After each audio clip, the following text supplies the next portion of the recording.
report on, not even necessarily a central figure. But according to this letter that Garrison got, Crisman Crisman was involved with Clay Shaw, who in turn was involved in managing the surrender of Werner von Braun after World War II. Von Braun being the rocket scientist who helped build our program, the former slave master of Nordhausen, the famous paperclip Nazi scientist. Yes. And so Clay Shaw, according to this informant, was the guy that helped negotiate his surrender. Was a member of now this power block that Kessler would later call the Octopus, and that he had this connection to Crisman. But again, we know that Garrison must have known of Crisman long before he received that letter. But on another track, one of the famous keys or clues to the Kennedy assassination, beyond the Warren Commission report, is something called the Torbit document. And it was kind of an underground, this is before the internet, it was like copies, made of copies, and they're passed around to the Kennedy assassination research community. It was called the Torbit document, and it was a behind-the-scenes narrative of what really happened at the Kennedy assassination as opposed to what the Warren Commission said. And that document, which is independent of Garrison again, says that the shooter was Fred Crisman. Crisman is mentioned very specifically right there. Do you know who wrote the document? Do you know the provenance of that was? The Torbit document was written by a guy named Copeland, writing under the name William Torbit, David Copeland, and he was a kind of a rightist activist and a lawyer in Texas, who has some kind of connection to Penn Jones, who was one of the guys who kind of started the Kennedy assassination research community. Yeah, but I know he's connected with Crisman directly. You just know this whole document was written by Crisman. What, the Torbit document? Yeah. I bet he had a back. I bet since he was behind so many of these other things, why wouldn't he be behind the thing that would paint him as the shooter? Well, you would think that it would give him a more central role, although it sounds like a central role. It's not the most important part of what the Torbit document is all about. I actually created a kind of a value-added edition of the Torbit document called NASA, Nazis, and JFK. Okay. And it reproduces the entire Torbit document, and it talks about what it's really trying to say, which is expose the connection between the Kennedy assassination and the paperclip Nazis. Yeah, and just which in was passing, never part of Crisman's agenda. Yeah, that book is called again. NASA, Nazis, and JFK.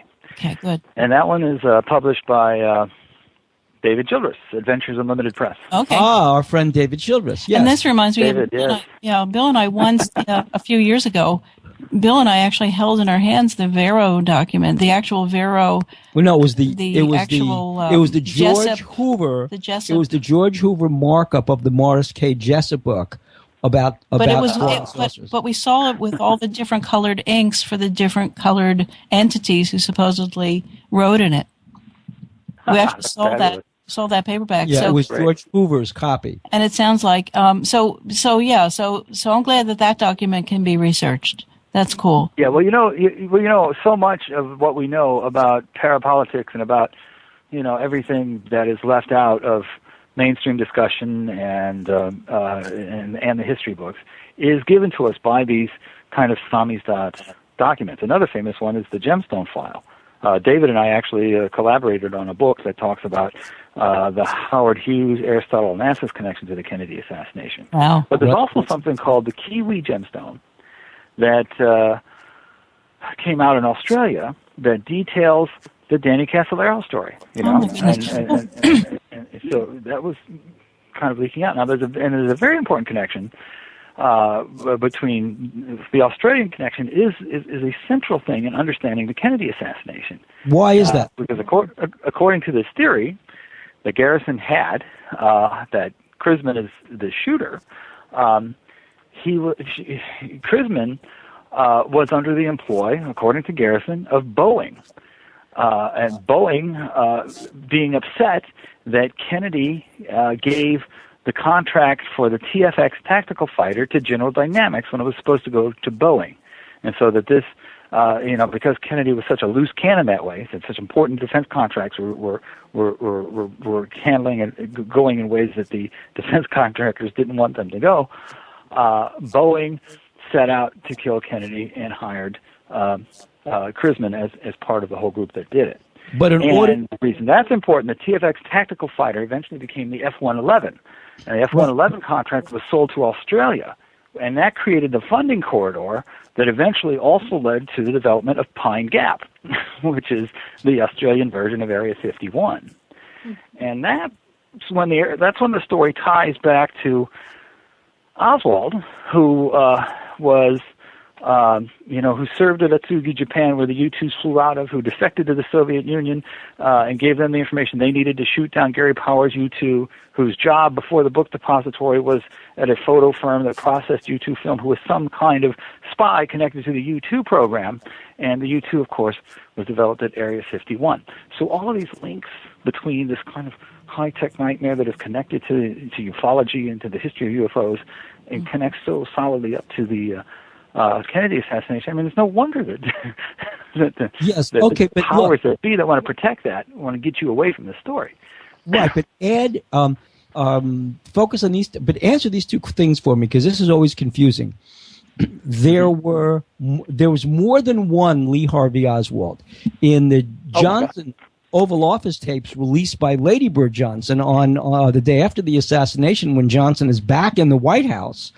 He and J. Edgar Hoover, J. Edgar Hoover tells Johnson that there's another Lee Harvey Oswald. Now, Philip Corso mentioned that the passport office gave a passport to a Lee Harvey Oswald, who bears no description to the one that was killed by Officer Trippett in Dallas, who was at the Russian embassy in Mexico City. So there was that Lee Harvey Oswald, and then right, and there was an Oswald at the firing range, an Oswald at the used car dealership.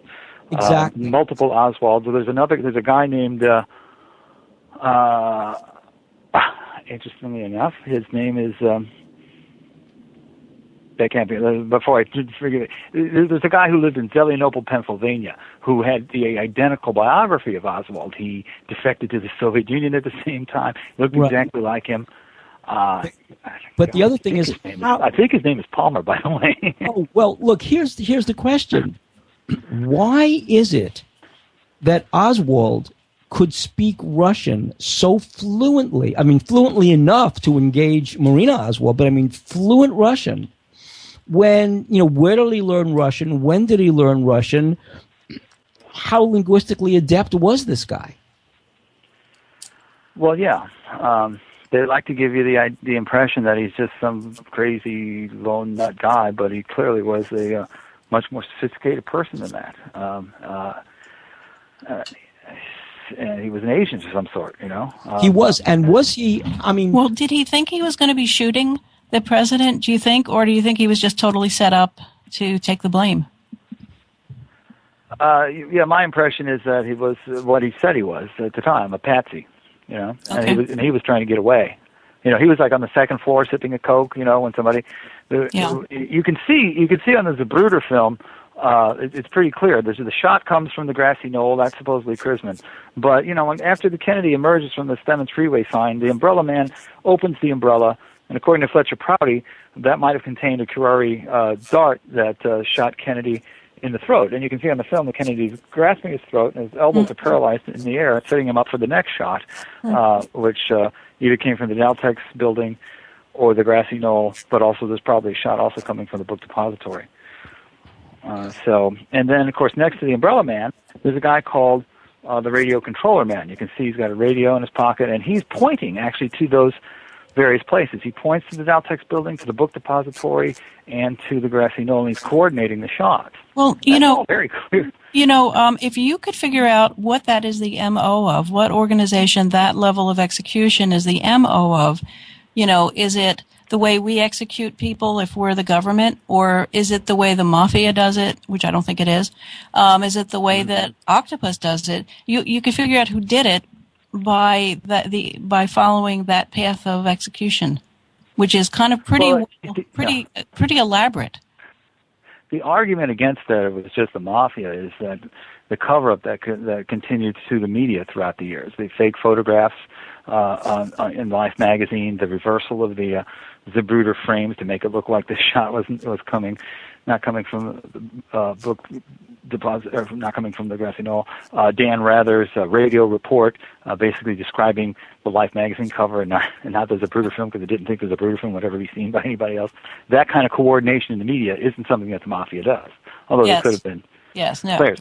What you see though, the Torbit document identifies one of the tramps specifically as Crisman, and according to Robert Groden, who is one of the photo experts of the Kennedy assassination, in these famous photographs of these tramps that were arrested in the rail yard behind, you can see a radio device in this guy's ear.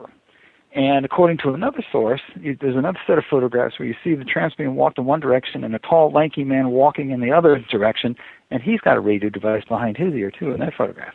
That guy was identified by Fletcher Prouty as Ed Lansdale, actual really famous figure. And what about E. Howard Hunt's role, Ken? Hunt is considered to be another one of the tramps. Hunt, Sturgis, and, well, I would say Crisman. But there are all kinds of other candidates that are put forward. There are official arrest records for those tramps. Yes, there one are. of which is Harold Doyle. Which, if you say that with a Texas accent, it sounds like Harold Ball. well, the level of conspiracy that you're describing, at some point, wouldn't the conspirators, whether it's Boeing, whether it's the Cubans working with the CIA out of JM Wave, wouldn't at some point they have to involve Lyndon Johnson? You would. Yeah, Johnson. Johnson is actually involved by fingerprints. In the 90s, they uncovered the fingerprint of a guy whose name I always confuse with a famous JFK researcher.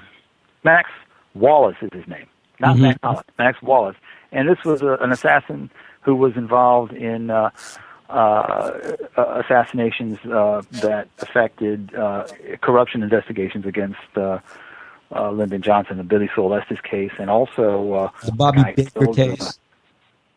And I think the guy killed Johnson's sister's boyfriend, and so Johnson figures in fairly prominently. And Johnson was mob. I mean, he really rose to power under FDR, but he really rose to power in one of the most regulated industries at that time, the communications industry, becoming, he was almost shoeless when he came to Washington as a congressman, as a representative, and wound up being a multi-millionaire. Yes, a seriously corrupt politician, no doubt about it. Yeah, he was, and of course. So I don't know whether he's a central organizer or just another pawn of the military-industrial establishment. Well, remember, in 1962 and 63, Bobby Kennedy wanted LBJ off the ticket because they all believed that he'd be incriminated in the Billy Soul Estes Bobby Baker scandal, Baker being Johnson's assistant, as secretary when he was Senate Majority Leader, for corruption. And so they could not... Right. You can't find two more culturally opposed people than, big old Texan like Lyndon Johnson and Eastern establishment guys like the Kennedys. There's another famous photograph called the Wink photograph. I don't know if you've ever heard of that. Yeah. But when Johnson is being sworn in, he looks over to Albert Thomas, a U.S. senator who was responsible for the funding of NASA, and that's why NASA is in Houston and not in Boston. And that's why there's a Johnson Space Center.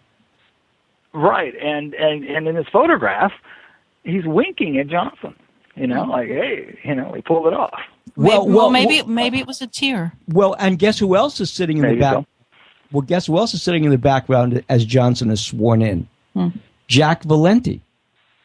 Yeah, Jack Valenti. And what's interesting about this, is, I don't know how, we probably lost your listeners a long time ago because we're talking about they esoteric